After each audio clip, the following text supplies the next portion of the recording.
بسم اللہ الرحمن الرحیم۔ ضدی عشق میرا، منتہا چوہان، قسط نمبر 28۔ تم چاروں کو شرم ہے یا نہیں؟ ایک ہی لائن میں کھڑے کرتے ہوئے یامین نے غصے سے بولا۔ اب تو گئے کام سے، سمیر نے ہلکے سے کہا۔ یامین نے وہ سن کے اسے سخت گھورا تھا۔ کیوں کرتے ہو ہر وہ کام جو نہیں کرنا چاہیے؟ یامین نے کمر پر ہاتھ باندھے ان سے سختی سے دریافت کیا۔ ہم نے تو کچھ بھی۔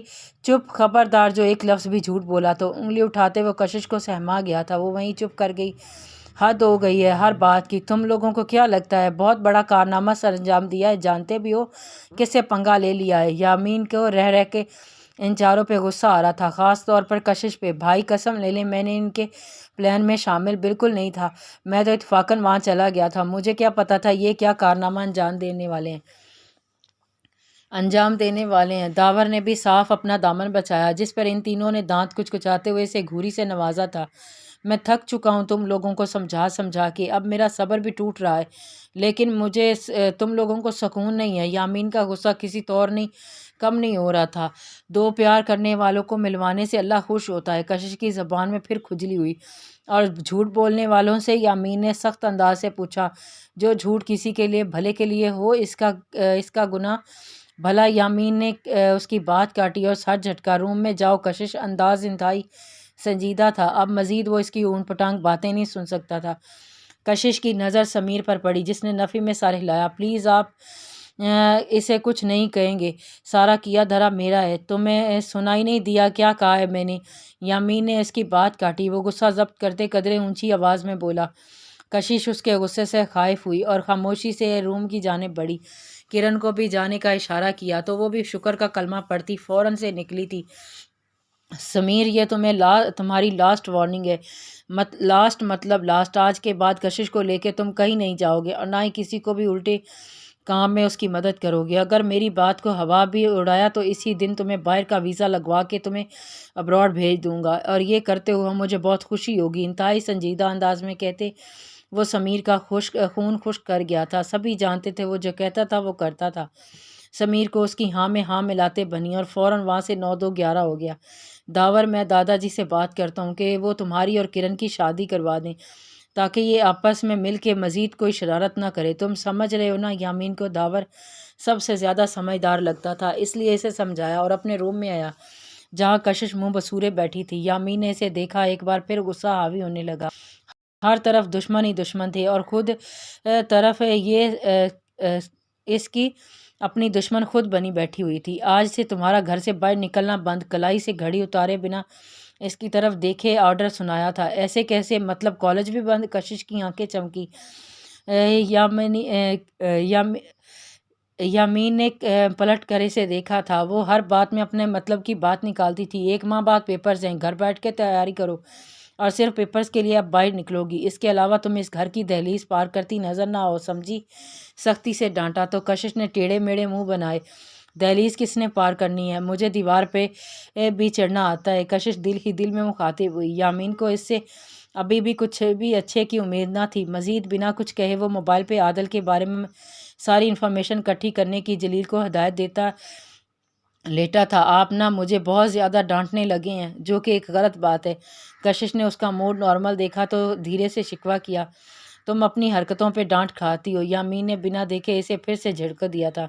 یہ دروازہ کیوں لاکڈ ہے؟ حاذق نے 2-3 بار نائب گھمایا لیکن دروازہ نہ کھلا۔ اس کے پاس کیز بھی نہ تھی، وہ دروازہ کھول لیتا۔ نہ وہ دروازہ کھولو، دھیرے دھیرے سے پکارا جو کان منہ دونوں سیے بیٹھی تھی۔ انا تم سن رہی ہو؟ دروازہ کھولو۔ حاذق کو غصہ آیا۔ حاذق نے پیچھے مڑ کر دیکھا، صد شکر کہ کوئی نہیں تھا، لیکن دروازہ کھلنا اس کے بس میں نہیں تھا۔ سامنے اناشے تھی، ایک بار اگر ضد آ گئی تو وہ پھر کسی کی نہیں سنتی تھی۔ اب کیا کروں؟ رات یہیں کھڑے کھڑے گزاروں گا؟ ہم کلامی سے کہا۔ اناشے پلیز، انا پلیز دروازہ کھولو، اب کی بار تھوڑا منت بھرے انداز میں کہا۔ وہ گھر میں کسی قسم کی کوئی تماشا نہیں چاہتا تھا، لیکن اناشے اس کی بات نہ سن رہی تھی نہ مان رہی تھی، بس ہر وقت ڈانٹ ڈانٹ ڈانٹ۔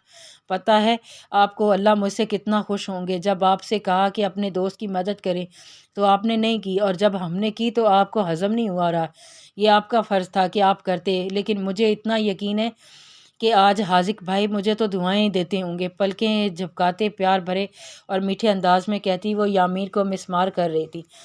کشش تمہیں اللہ پوچھے کیا کیا کیا ہے تم نے میرے ساتھ، اپنے ہی روم میں سے بے دخل کر دیا گیا ہوں میں۔ حاذق نے دل ہی دل میں کشش کو مخاطب کیا۔ وہ وہیں پہ کھڑے سوچتا رہا کہ کیا کرے کہ اتنے میں جمیلہ بیگم وہاں پہنچی۔ بیٹا یہاں کیوں کھڑے ہو؟ لہجے میں بہت پیار تھا۔ حاذق نے گہرا سانس خارج کیا۔ جی بس وہ جا ہی رہا تھا۔ حاذق سر جھکا کے بولا۔ اناشے، جمیلہ بیگم نے دروازہ کھولنا چاہا لیکن نہ کھلا۔ حاذق کو دیکھتے انہوں نے اناشے کو پکارا لیکن جواب نادر۔ اناشے بیٹا دروازہ کھولو، انہوں نے قدرے اونچی آواز میں پکارا۔ وہ جو سر منہ لپیٹے سونے کی تیاری کر رہی تھی جمیلہ بیگم کی آواز پر چونکی۔ وہ جلدی سے اٹھتے دروازہ ان لاک کیا تھا۔ باہر حاذق کے ساتھ جمیلہ بیگم کو دیکھ کر اناشے کو مزید غصہ آ گیا تھا۔ اسے یہی لگا کہ حاذق نے انہیں بلایا ہے۔ جی، وہ دھیرے سے پکارا، سب ٹھیک ہے نا؟ انہوں نے حاذق کے ساتھ اندر آتے الجھتے ہوئے پوچھا۔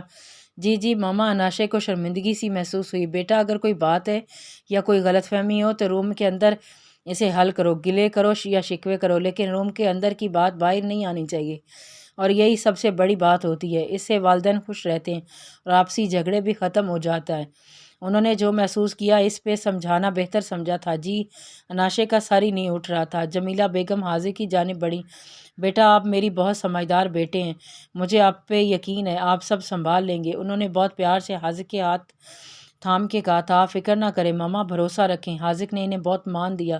جیتے رہو۔ انہوں نے پیار سے اپنے اس کا سر پہ ہاتھ پھیرا اور باہر چلی گئیں۔ ان کے جانے کے بعد حاذق نے آگے بڑھ کر دروازہ لاک کیا اور گہرا سانس خارج کرتا اپنا غصہ کنٹرول کرتا واپس آیا۔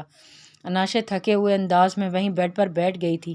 اپنا آپ اسے آج بہت آزاں لگا تھا۔ بہت خوش ہوں گے نا آج آپ؟ لہجہ روندا ہوا تھا۔ حاذق چونکا، کر لی نا سازش، لے لی نا کسی اور کی جگہ، کر دیا نا مجھے رسوا، آ گئے آپ کو سکون؟ بدلہ لے کے وہ روتی آنسوؤں سے وہ سر اٹھا کر حاذق کو دیکھتی دکھتا درد دباتے ہوئے بولی تھی، تم سمجھتی کیا ہو خود کو؟ ہاں، بہت زیادہ دکھ ہو رہا ہے میرے ساتھ؟ نکاح پہ بازو سے پکڑ کر اسے کھڑا کیا۔ حاذق جتنا خود کو قابو کرنا چاہ رہا تھا وہ اسے اتنا ہی اکسا رہی تھی۔ کیا غلط کیا؟ ہاں میں نے، اناشے نے بھی اسی انداز میں کہا۔ تم تو غلط کہہ ہی نہیں سکتی، بہت پارسا ہو نا تم۔ حاذق کو بھی اس کی باتوں پہ شدید غصہ آیا۔ چھوڑے میرا ہاتھ۔ اناشے نے زور زبردستی سے اپنا ہاتھ بازو چھڑوانا چاہا لیکن گرفت مزید مضبوط ہو گئی تھی۔ ساتھ چھوڑنے کے لیے نہیں تھاما، ہاتھ چھوڑنے کے لیے نہیں تھاما۔ حاذق شمروز کے اندر وفا ہے، بے وفائی نہیں، اس لیے چھوڑنے کا تو سوال ہی پیدا نہیں ہوتا۔ حاذق نے ایک ایک لفظ پہ زور دیتے ہوئے کہا۔ اناشے اس کے انداز ہی دیکھتی رہ گئی۔ کتنے بڑے سازشی ہیں آپ، کس طرح سارا کھیل آپ نے کھیلا ہے اور اپنے حق میں کر لیا۔ اناشے نے اس کی آنکھوں میں دیکھتے ہوئے آنسو ضبط کرتے کہا، اچھا تمہیں لگتا ہے کہ یہ سب میں نے کیا ہے؟ حاذق کو اچنبھا ہوا اس کی بات پر۔ لگتا کیا ہے، آپ ہیں ہی بہت بڑے گیم پلانرز، آپ کے علاوہ اور کون کر سکتا ہے؟ ان موقع پر عادل کا غائب ہونا اور اس کی جگہ آپ کا آ جانا، یہ سب کیا ہے آپ نے۔ اناشے نے اپنی بات پر زور دیا۔ چلو ایسے تو ایسے ہی صحیح، تمہیں ایسا لگتا ہے نا تو ایسے ہی صحیح، میں نے کیا ہے سب، جو کرنا ہے کر لو۔ حاذق نے غصے سے اناشے کو بیڈ پر دھکا دیا اور خود پیچھے ہٹا۔ اسے ڈر تھا کہ وہ غصے میں اناشے کے ساتھ کچھ غلط نہ کر دے۔ دیکھا نا، سچ آ گیا نا زبان پہ۔ اناشے کو اس کا انداز سخت برا لگا تھا۔ حاذق وہاں سے ہٹ گیا تھا۔ اس نے مزید کچھ بھی بولنا مناسب نہ سمجھا اور کبرڈ سے کپڑے نکالنے لگا۔ سچ کڑوا ہی ہوتا ہے اور آپ بہت بڑے جھوٹے ہیں۔ اناشے اس کے سامنے آتے اسے غصہ دلانے لگی۔ حاذق نے اسے دیکھنا بھی گوارا نہ کیا اور باتھ روم میں گھس کے زور سے دروازہ بند کیا، اور ایک لمحے کو وہ بھی سہم گئی تھی۔ کبھی معاف نہیں کروں گی آپ کو۔ آنسو پہنچتے وہ سخت افسردہ ہوئی تھی۔ اب وقت آ گیا ہے کہ حکم کا حقہ سامنے آ جائے۔ اسے سگریٹ کا کش لیتے اس کے مرغولے ہوا میں چھوڑتے کہا، اب کیا کرو گی تم؟ مدیحہ نے اس کے دماغ میں پلنے والی پلاننگ جاننا چاہی۔ یہ تو اب تم دیکھنا کہ اپنی ماں سے کہنا میری حیات سے 1 کروڑ کی رقم کی ڈیمانڈ کی۔ بہت مشکل ہے کہ وہ دے، ایک پھوٹی کوڑی بھی نہیں ہے، دے گا کہاں سے دے گا وہ؟ خیر ماما دیکھ لیں گی، تم ان کی فکر نہ کرو، اپنی سوچو۔ مدیحہ کو اس کا حکم چلانا پسند نہیں آیا۔ اس نے مدیحہ کو ایک گھوری سے نوازا۔ اب ایک ساتھ حملہ کرنے کا وقت آ گیا ہے، اس لیے اب تیار رہو کیونکہ اب وہ مکمل پھنس چکے ہیں۔ اس نے اپنا پلان بتایا تو مدیحہ سوچتے ہوئے اصابت میں سر ہلایا تھا۔ میں نے بھی تمہیں دعائیں دینا چاہتا ہوں۔ یامین کا لہجہ گمگیر تھا، اس کے قریب ہوتا وہ اس کے دل دھڑکا تھا۔ آپ نے آج لائٹس آف نہیں کی؟ نیند نہیں آ رہی آج آپ کو کیا؟ کشش نے معصومیت سے پوچھا۔ نہیں آج نیند نہیں آ رہی ہے۔ یامین نے اس کے ہاتھ تھاما تو اس کی ایک ہارٹ بیٹ مس ہوئی تھی، وہ بس اسے دیکھے گئی تھی۔ ایسے کیا دیکھ رہی ہو؟ نظروں کے حصار میں لیتا وہ اس پہ اپنی چاہت کا جادو چلانے لگا۔ آپ مسکرا رہے ہیں اور یہ آپ کے گال کا گڑا۔ کشش نے اس کے گال کو بہت پیار سے چھوا۔ یامین کو اس کی یہی معصوم حرکتیں دل کو لبھاتی تھیں اور ہاتھ بڑھا کر اس کے بالوں میں ڈالتا وہ بے خود سا ہوا تھا۔ اس کے چہرے پر اپنے چہرے کے قریب کرتا وہ اسے سکتے میں ڈال گیا تھا۔ بنا پلکیں جھپکائے وہ اسے دیکھے جا رہی تھی۔ یامین نے آنکھیں موندے اس کے ماتھا اپنے ماتھے کے ساتھ جوڑا۔ بے اختیاری ان لمحوں کے حصار میں وہ قید ہوتی آنکھیں موند گئی تھی۔ یامین نے آنکھیں موندے اس کے ناک کے ساتھ اپنے ناک رب کی تو اس کا دل اچھل کے حلق میں آ گیا۔ وہ لرزنے لگی تھی۔ اس کے لرزنے پر یامین نے ایک دم آنکھیں کھولی۔ خود پہ ضبط کرتا وہ پیچھے ہٹا اور کشش کا بلش کرتا چہرہ دیکھتے محفوظ ہونے لگا۔ کشش شرماتی بھی ہے؟ یامین نے مسکراہٹ دباتے اسے دیکھا، کہا تو اس نے جھٹ سے آنکھیں کھول دی تھیں۔ دھڑکتے دل کو سنبھالا، زبان تر کی آپ ایسے ہی کچھ بھی بولتے ہیں؟ وہ لیٹتے ہوئے نظریں چراتے ہوئے کہا، لائٹ آف کر دیں پلیز؟ یامین کی اپنی طرف تیز نظروں کا حصار محسوس کرتے آج وہ عادت کے برخلاف جا رہی تھی۔ یامین نے مسکراہٹ ضبط کرتے لائٹ آف کی اور اچانک سے کشش کا سر تکیے سے اٹھاتے اپنے سینے پر رکھا۔ صاف صاف کہتی کیوں نہیں کہ سینے پہ سر رکھ کر سونا ہے؟ معنی خیزی سے کہتے وہ کشش کو مسکرانے پہ مجبور کر گیا تھا، جبکہ اندھیرا ہونے کی وجہ سے یامین اس کی مسکراہٹ تو نہ دیکھ سکا، لیکن محسوس کر گیا تھا وہ یہی چاہتی تھی۔ جادوگر دھیرے سے کہتی اس نے آنکھیں موند لی تھیں، جبکہ یامین نے مسکراتے کشش کے گرد اپنا حصار تنگ کیا تھا تو اس نے وہ سختی سے آنکھیں میچ لی تھیں۔ نماز فجر کے بعد وہ گیلری میں کھڑی ٹھنڈی ہوا کے جھونکوں کو آنکھیں بند کیے اپنے اندر اترتا محسوس کر رہی تھی۔ رات کو حاذق تو آرام سے اپنے بستر پر سو گیا تھا بنا اس کی کوئی پرواہ کیے، جبکہ اس کی رات تقریباً جاگتے ہی کٹی تھی۔ وہ سلگتے ہوئے رہ کر اسے حاذق پہ غصہ آ رہا تھا، لیکن دل پھر بھی اس کی طرف ہمک رہا تھا۔ وہ اس وجہ سے بھی کچھ زیادہ ہی غصہ آیا ہوا تھا۔ اس نے معجزہ چاہا وہ تو ہو گیا، لیکن وہ پھر بھی خوش نہ تھی اور یہی اس کی ناشکری تھی۔ میں آپ سے کہہ رہی ہوں نا کہ مجھے کالج جانا ہے۔ یامین کے منع کرنے پر وہ کالج سے صبح سے جاگی اس کا دماغ کھا رہی تھی۔ لیپ ٹاپ پہ بیٹھے کچھ ضروری فائلز دیکھتے یامین نے نفی میں سر ہلایا۔ میر یامین سکندر، آپ مجھ پہ حکم نہیں چلا سکتے۔ کشش نے گھورتے ہوئے منہ بنایا تھا۔ میں کیا کر سکتا ہوں کیا نہیں، بہت جلد تمہیں پتہ چل جائے گا۔ بنا اس کی طرف دیکھے کام کرتے اس کو دھیرے سے جواب دیا، آپ نے مجھے نہ جانے دیا نہ تو میں دادا جی کو شکایت کر دوں گی۔ انگلی اٹھاتے ہوئے آخری کوشش کی۔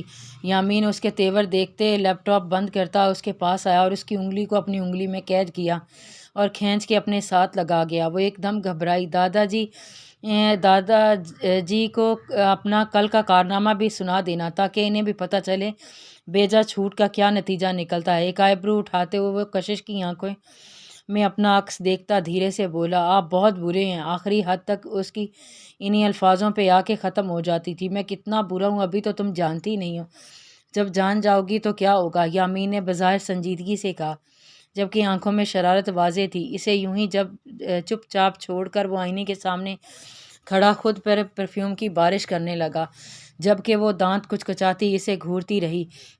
پھر کچھ سوچتی مسکرائی، دیکھیں کالج جانے دیں نا، آپ میری تعلیم کا نقصان کریں گے کیا؟ آنکھیں جھپکاتی وہ ڈرامہ کر رہی تھی، کیسے بھیج دوں وہاں؟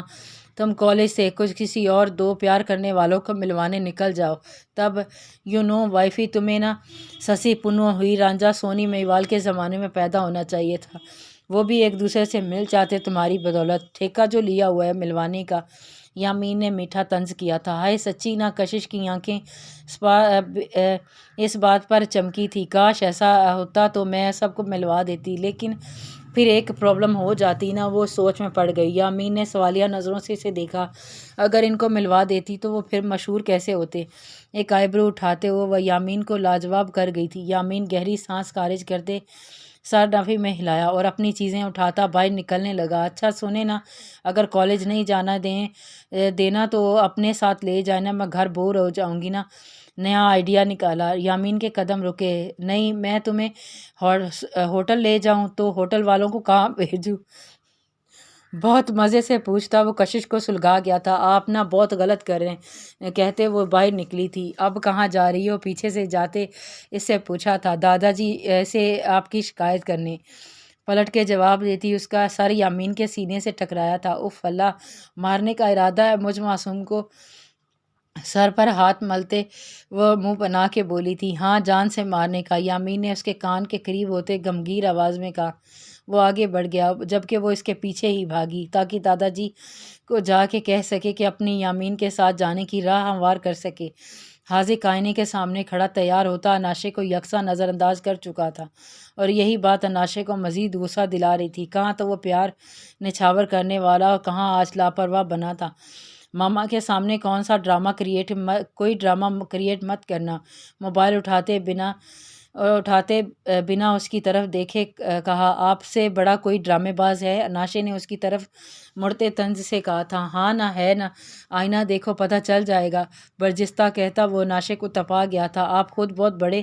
انگلی اٹھاتی وہ اپنی بڑی بڑی آنکھیں مزید پھیلاتے اس کے پاس آئی تھی۔ حاذق نے ایک جھٹکے سے اسے کمر سے پکڑ کر ڈریسنگ ٹیبل کے ساتھ لگایا۔ مسز بہت لحاظ کر لیا، مزید مجھے مت اکسائیں ورنہ مجھے ابھی جانتی نہیں ہے۔ اس کے قریب ہوتے وہ اس کے کان کی لو کو چھوتے ہوئے اسے سمیٹنے پر مجبور کر گیا تھا۔ دل اس کا 120 کی رفتار سے دوڑنے لگا تھا۔ آئندہ مجھ سے اس انداز میں بات کرنے کی تو کیا کریں گے آپ؟ اس کی آنکھوں میں غصے سے جھانکا تھا، جہاں ناشے کو صرف اپنا ہی عکس نظر آیا۔ حاذق اس کے یوں مقابل آنے پر سیخپا ہو گیا تھا اور ایک دم سے اس کے ہونٹوں پر جھکا اس کی بولتی بند کر گیا تھا۔ وہ ماہی بے آب کی طرح جھٹپٹائی تھی، لیکن حاذق کے مزید پیش قدمی پر وہ تھم گئی تھی۔ آنکھوں سے آنسو بہہ نکلے تھے۔ اس کی ہچکیوں سے رونا محسوس کرتا حاذق پیچھے ہٹا تھا۔ بس اتنی سی ہی سکت تھی، ابھی سے یہ حال ہے اور دھمکیاں تو دیکھو۔ پیچھے ہوتا وہ اسے دونوں ہاتھوں سے کمر سے تھامے اپنی باہوں میں لیے کھڑا تھا۔ اس کی قربت حاذق کو بہکا رہی تھی۔ ہاتھوں کی پشت سے اپنے آنسو صاف کرتی شکوہ کناں نظر حاذق پہ ڈالی تھی۔ ایسے مت دیکھو، ایسے کر کے تم مجھے پھر سے اکسا رہی ہو۔ اس کے چہرے کے پاس چہرہ کرتے وہ اسے نظریں جھکانے پہ مجبور کر گیا تھا۔ چلو چلو، ماما ویٹ کر رہی ہوں گی۔ اسے اپنے ساتھ لیے وہ بہت وقارانہ انداز میں چلتا باہر چلا آیا تھا، جہاں سبھی ان کو دیکھتے ہوئے ناشتہ پہ ان کا ویٹ کر رہے تھے۔ سبھی بہت پیار سے ملے۔ اناشے نے جھوٹی مسکان چہرے پر سجائے وہیں ایک کرسی پر بیٹھ گئی تھی۔ جمیلہ بیگم دونوں کو ہی ان کی ناشتہ سرو کر رہی تھی اور ان کو ایک ساتھ دیکھ کر بہت زیادہ خوش تھیں۔ حاذق، یہ رہا آپ کا اور اناشے کا شادی کا گفٹ۔ ایک انویلپ حاذق کی طرف بڑھایا، جسے حاذق نے بہت پیار سے تھاما۔ اس میں دبئی کے ٹکٹس دیکھتے ہی وہ کنگ رہ گیا تھا۔ یہ سب کب کیا آپ نے؟ اتنی جلدی سب کی جانب دیکھا تھا۔ باپ ہوں تم دونوں کا، میں نہیں کروں گا تو کون کرے گا؟ بہت پیار سے کہا شہریار صاحب نے۔ حاذق نے ایک ترچھی نظر سر جھکائے اناشے پہ ڈالی۔ وہ مسکراتے ہوئے انویلپ وہیں سائڈ پہ رکھ دیا تھا۔ تھینک یو بابا۔ حاذق بہت ممنون ہوا بیٹا، شادی جیسے بھی حالات میں ہوئی ہو، لیکن آج شام آپ کا ریسیپشن ہوگا تو انتظامات کر لینا۔ انہوں نے اٹھتے ہوئے ایک اور الٹیمیٹم دیا تو حاذق اندر ہی اندر بہت محفوظ ہوا۔ جیو بابا۔ دل ہی دل میں وہ ان سے مخاطب ہوا، کیونکہ اناشے کی غیر معمولی خاموشی جمیلہ بیگم کو کھٹکی تھی۔ اپنی بات دادا جی سے منوا کے وہ یامین کے ساتھ آ تو گئی تھی، لیکن یامین پریشان تھا، کیونکہ دادا جی نے آج زمینوں پر جانے کا بولا تھا۔ وہ ان کو لے کے کوئی بھی رسک نہیں لینا چاہتا تھا اور اپنے 2 قابل اعتبار گارڈز کو ساتھ روانہ کیا تھا اور خود بھی رابطے میں رہنے کا ارادہ کیا تھا۔ 10ویں طرف فون پہ دادا جی کے گھر سے نکلنے کی اطلاع مل گئی تھی۔ زبردستی اس گھڑی کا تو انتظار تھا، اب آئے گا مزہ۔ اب مجھے اس گھر میں انٹر ہونے سے کوئی نہیں روک سکتا۔ Just wait and watch my hubby, I am coming. وہ شاطرانہ انداز میں مسکرائی تھی۔ جاری ہے۔